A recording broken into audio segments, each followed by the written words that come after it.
was another display shark at Mayport Marine Life Center and Sanctuary. And then we've got little 4-year-old Tan Bruce. He was also a display shark at New Smyrna Marine Life Center. So we didn't just basically go to the ocean and steal a shark and bring it back. All 3 of these are rescue sharks, okay? So they needed a home, and we were luckily able to provide that home for them. Our nurse sharks are very cool. Why they're called nurse sharks is because of that feeding behavior that they have. They suck on their food, and somebody somewhere was reminded of how a nursing baby feeds. And they said, that right there is going to be called a nurse shark because of that sucking behavior that they have. Our nurse sharks are able to get up to 10 feet in length, so pretty good size for a shark, and up to 300 pounds. So pretty good indeedy. You can find these guys all the way up to North Carolina, so a pretty good range about them as well.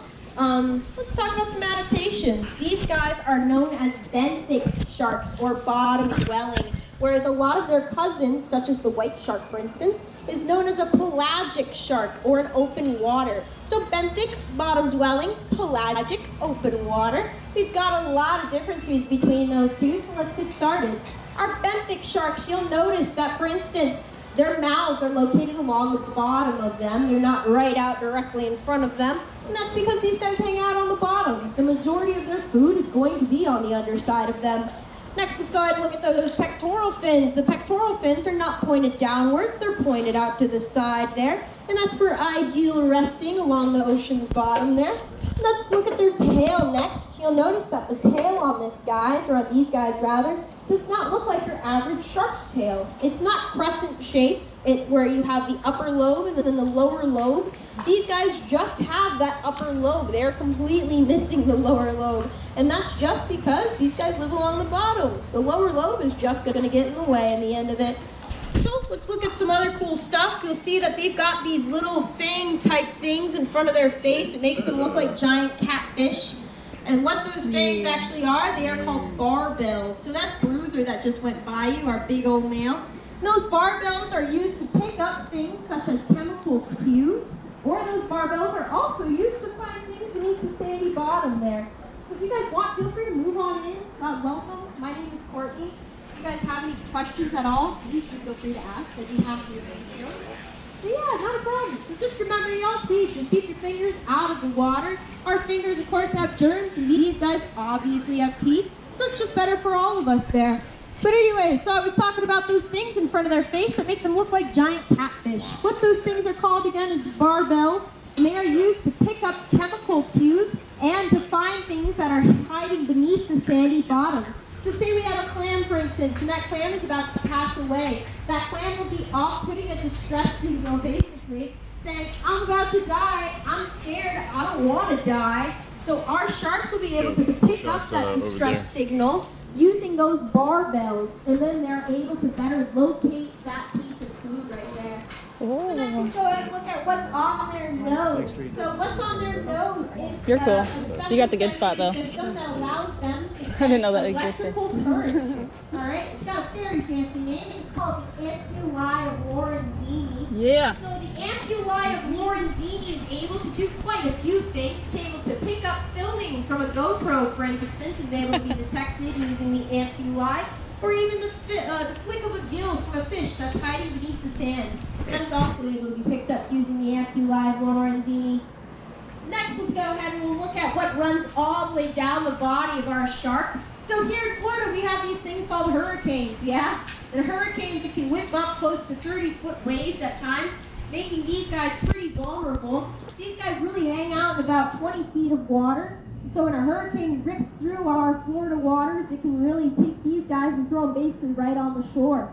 How they avoid hurricanes is by using an organ called the lateral line that runs all the way down their body. So when a hurricane enters our atmosphere, a pressure change occurs, right? And these guys are able to pick up that pressure change using the lateral line. So once they sense that pressure change, they quickly move from about 20 feet of water to much, much deeper water. And that's just to avoid getting tossed on the surface. So let's go ahead and talk about some cute stuff here really quickly. Some cute stuff is that the cuddling behavior that these guys have. So nurse sharks do this thing called cuddle parties, okay? I kid you not. You will have up to 30 nurse sharks at one point in time, just cuddling. head on top of head on top of midsection, head on top of tail. I've even personally seen it in the wild where one pectoral fin was tucked under another nurse shark like they were giving each other a hug. Okay? So to that I say, how can you be scared of something that cuddles, okay? Now, a lot of research has been done, and it is a social behavior, okay? It's not for anything like warmth or anything like that, okay? Just for social. Next, let's go ahead and talk about some smart stuff. We do train our sharks here. Just like how you guys can train your dogs to sit, stay, and roll over, we train our sharks to come and approach us. So, bring these back around here.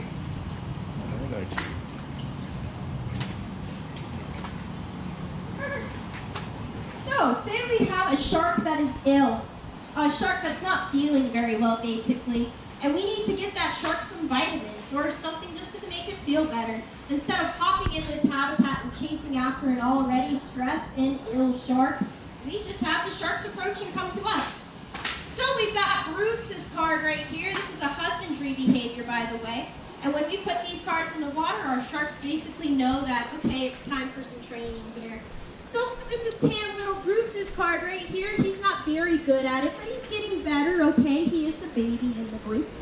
Then we've got Bruiser's card, our big old male. And then we've got Helen's card right here. Now Helen's card is a bit special, as you can see. It's got a yellow diamond on one side, and then on the other side it's got a pink diamond. Now there's already a lot of research being done and actually supporting the claim that sharks better see or seem to understand the color yellow versus any other color. That's why if you ever go diving with me, you'll notice my fins, my wetsuit, my everything is yellow, because I'm an avid shark diver. But anyways, you'll notice that these two are different and come to realize that we found the exact same thing to be true here at the St. Augustine Aquarium, that Helen much better responds to the color yellow than she does to the color pink. Pretty interesting, right? So when we put these cards in the water, basically what happens is our sharks come up to them, they touch it with their nose, and then from there we give them their treat saying, great job, you got it right, this is your card, you did it, buddy. So if you do have tickets to feed, we feed right over there at that window. I will do a demonstration first just to show you how we feed our nurse sharks and to give you an idea of what they sound like too. So if you're feeding, we have this awesome thumbs up trick right here. This is how we hold our tongues. We have this thumbs up trick. Thumbs up trick, perfect, brown, awesome. For the littler ones like you guys, what you'll do is you will step up here, you will outstretch your arm, you're just going to put the black heart in the water like that. And then our sharks will come on up and investigate it eventually.